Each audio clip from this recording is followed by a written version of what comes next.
Maroko ini, catatan penguasaan bolanya itu adalah yang paling rendah. Salah satu yang paling rendah di Piala Dunia 2022. Average-nya, rata-ratanya, mereka penguasaan bolanya itu hanya 31,6%.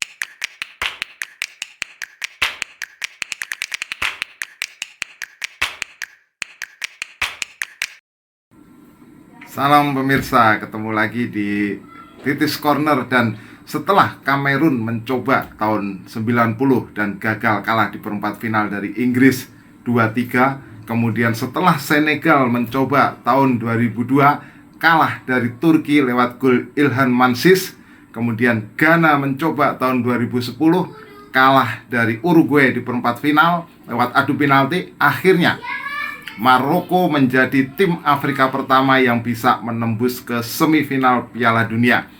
Dan itu berarti Piala Dunia selalu bisa melahirkan kejutan demi kejutan dalam setiap gelarannya. Dan terutama di semifinal ini selalu ada tim kejutan. Kalau kita tahu tahun 2002 kita melihat ada Turki dan Korea Selatan yang bisa menembus ke semifinal. Kemudian tahun 2018, 4 tahun lalu, kita melihat ada Kroasia yang bisa menembus ke semifinal, dan itu juga pernah dijalani oleh Kroasia pada tahun 98 ketika mereka pertama kali ikut Piala Dunia. Tahun 94 kita juga pernah melihat Swedia dan Bulgaria menciptakan kejutan ke semifinal Piala Dunia. Jadi tahun ini Piala Dunia semakin semarak setelah Maroko bisa menembus ke semifinal dan menjadi tim pertama dari Afrika yang bisa ke semifinal Piala Dunia. Nah, yang jadi pertanyaan adalah bagaimana Maroko bisa melalui semua rintangan yang mereka hadapi dan kemudian bisa menciptakan kejutan besar di Piala Dunia tahun 2022. Mengingat apa? Mengingat kalau kita melihat Maroko ini, catatan penguasaan bolanya itu adalah yang paling rendah. Salah satu yang paling rendah di Piala Dunia 2022. Average-nya, rata-ratanya, mereka penguasaan bolanya itu hanya 31,6%. Dan itu hanya satu tim yang ada di bawah mereka, yaitu Costa Rica dengan penguasaan bola 30%. Tetapi ternyata dengan penguasaan bola yang serendah itu, mereka ternyata sangat efektif. Nah, saya sudah ulas dalam video saya sebelumnya, kunci untuk menjadi juara Piala Dunia, kunci untuk bisa sukses di Piala Dunia ini adalah, pertama adalah defense yang kuat. Dan itu sudah dibuktikan oleh Spanyol tahun 2010 ketika mereka mendapatkan 5 clean sheet dari 7 pertandingan yang dijalani. Kemudian Prancis 4 tahun lalu juga 4 clean sheet dari 7 pertandingan yang dijalani. Nah, kemudian Jerman juga 4 clean sheet dari 7 pertandingan yang dijalani.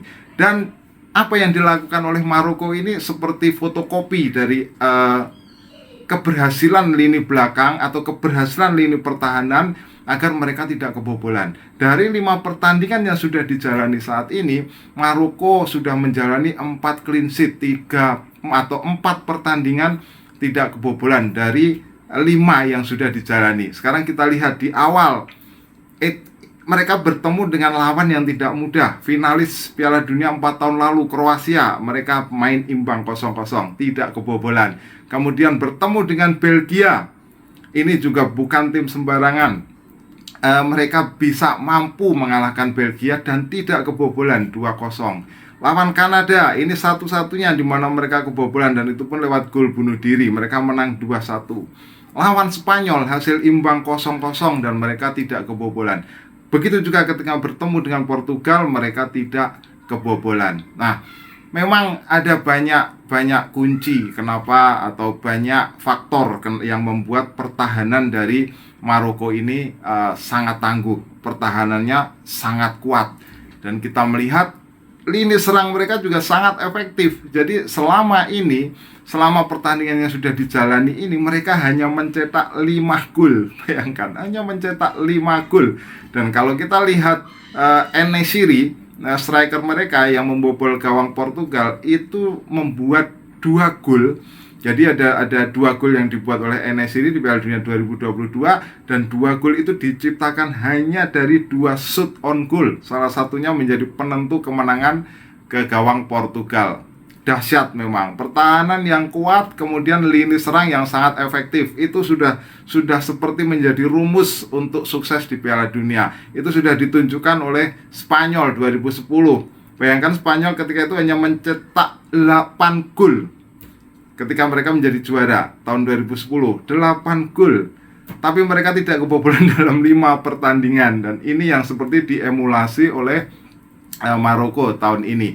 Nah, kita melihat faktor kuncinya apa? Antara lain ya, kita bahas satu persatu faktor kuncinya. Kenapa Maroko ini bisa sedemikian hebat? Yang pertama, faktor kuncinya tentu Anda nggak bisa menafikan performa dari kiper mereka, yaitu Bono. Kiper yang sudah ke Spanyol sejak usia 21 tahun, dan dia sekarang bermain untuk Sevilla, dan dia membuat banyak penyelamatan kunci dan banyak penyelamatan penting, termasuk di adu penalti melawan Spanyol. Jadi sebelum kita melihat catatan penyelamatan adu penalti dari Bono ini juga cukup bagus di Liga. Jadi dari 19 penalti yang dihadapi, dia bisa menyelamatkan sekitar 5 seperempat penalti dia bisa diselamatkan. Itu yang membuat Maroko sangat pede ketika mereka menjalani adu penalti lawan Spanyol. Nah, kiper hebat ini juga terulang performanya ketika melawan Portugal. Bayangkan ketika Anda melihat penyelamatan dia di menit-menit terakhir terhadap tendangan Cristiano Ronaldo. Oh, itu memang luar biasa, dahsyat saya pikir. Bono, faktor kuncinya. Nah, yang kedua apa?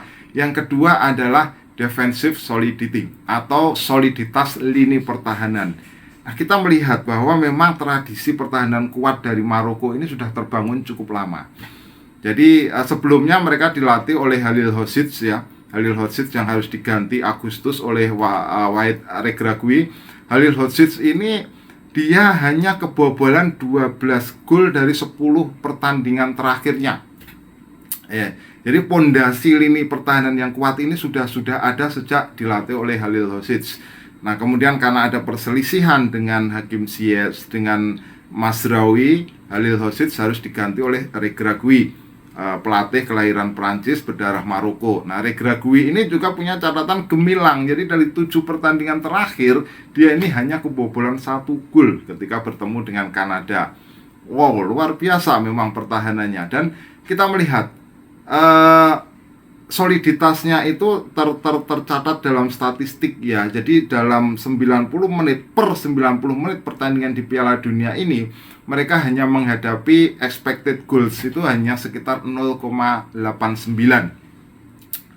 Dan mereka hanya menghadapi 7,6 shoot ke gawang mereka per 90 menit. Jadi betapa kuatnya lini belakang mereka. Nah, kita lihat sekarang dari statistik yang saya ambil dari FIFA.com.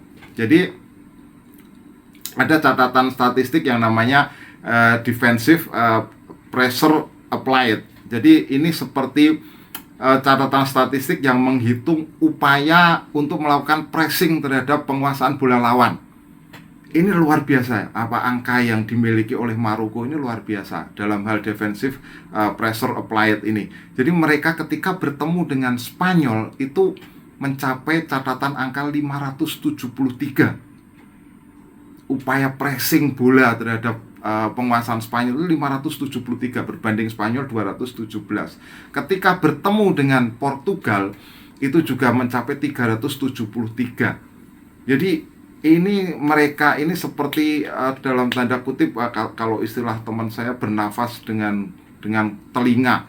Jadi seperti nggak pernah kehabisan nafas ya, pusernya 2. Kalau kita melihat ya selain Amrabat di situ, ternyata dari sisi statistik defensive pressure applied ini yang paling tinggi itu adalah Ounahi. 2 pertandingan lawan Spanyol dan lawan Portugal itu Ounahi paling tinggi. Dan Ounahi ini juga punya poros yang bagus dengan rekan satu klubnya, Boufal, Sofiane Boufal. Mereka sama-sama bermain untuk Angers. Nah, ini terutama nanti dalam kaitan kelebihan mereka ya, kelebihan mereka dari sisi kecepatan transisi. Tapi kita ulas tadi dari sisi defensive solidity tadi. Betapa mereka sangat tangguh dan sangat hebat. Dan Hakimi ini juga dalam percobaan tackle atau upaya tackle mereka statistiknya juga sangat tinggi. Hakimi dan Amrabat ini salah dua pemain dengan attempted tackle yang sangat tinggi, termasuk tackle yang berhasil dimenangi yang sangat tinggi. Nah, jarak tempuh dari statistik juga terlihat bahwa mereka ketika lawan Spanyol itu mencapai 148 km total semua tim ya, dan itu artinya lebih tinggi 5 km dibandingkan dengan Spanyol. Itu yang menjelaskan napas kuda itu tadi, yang nggak ada habisnya pemain-pemain Maroko ini dalam upaya mengejar bola. Nah, kelebihan ketiga apa? Kelebihan ketiga itu ada pada pace dan pada directness. Jadi directness itu begitu dapat bola dia akan langsung dialirkan ke wilayah lawan, ke wilayah pertahanan lawan. Nah, mereka ini didukung oleh kemampuan individu pemain dalam hal ini. Ada Hakim Ziyech, kemudian ada Amrabat, kemudian ada Boufal, Sofiane Boufal, dan ada Achraf Hakimi. Dan Boufal ini juga masih didukung tadi yang saya ulas sebelumnya, yaitu kedekatan dengan Ounahi. Jadi umpan cepat dan efektif. Jadi dapat bola lepas, dapat bola lepas.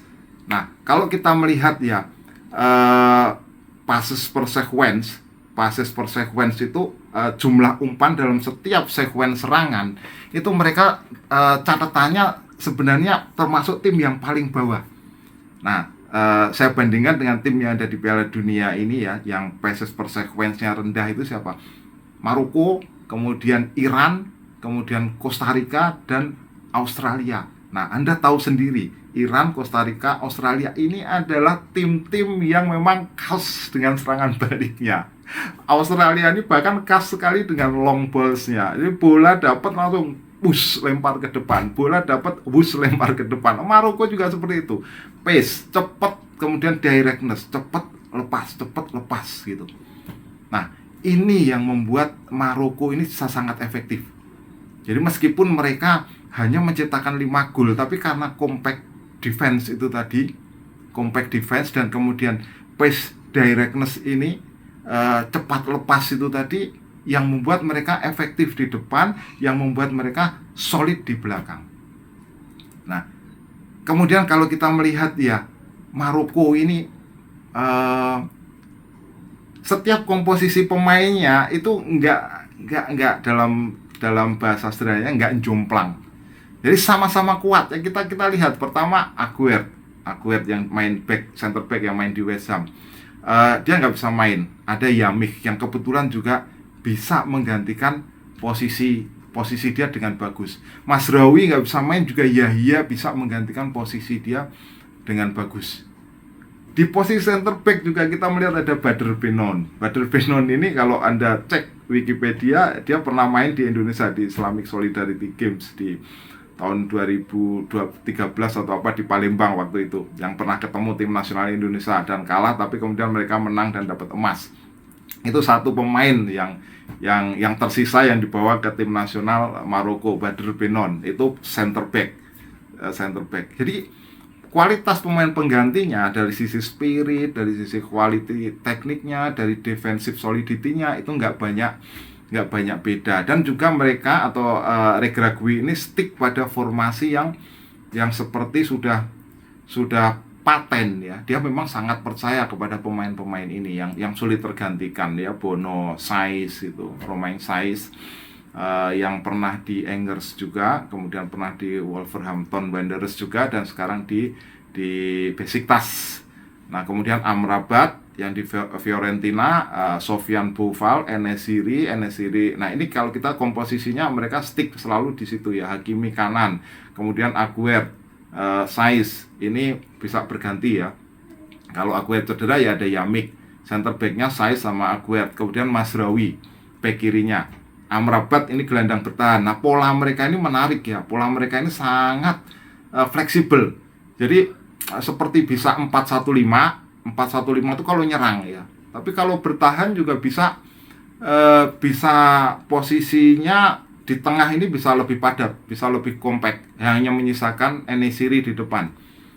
Nah, setelah misalnya Amrabat di posisi gelandang pertama, ada Ounahi, Salim Amalah, kemudian ada Sofiane Boufal. Ya, trio di depan ini Sofiane Boufal di kiri, Ziyech di kanan, dan Enesiri di tengah striker. Jadi stick dengan formasi ini. Nah, kira-kira mereka akan bertemu dengan Prancis ini tentu akan menjadi journey yang sangat menarik nanti. Maroko ketemu Prancis, nah akan menjadi sebuah partai menarik. Nah, silakan jika Anda punya komentar, jangan lupa tulis di kolom komentar. Kita ketemu dalam pembahasan berikutnya. Salam.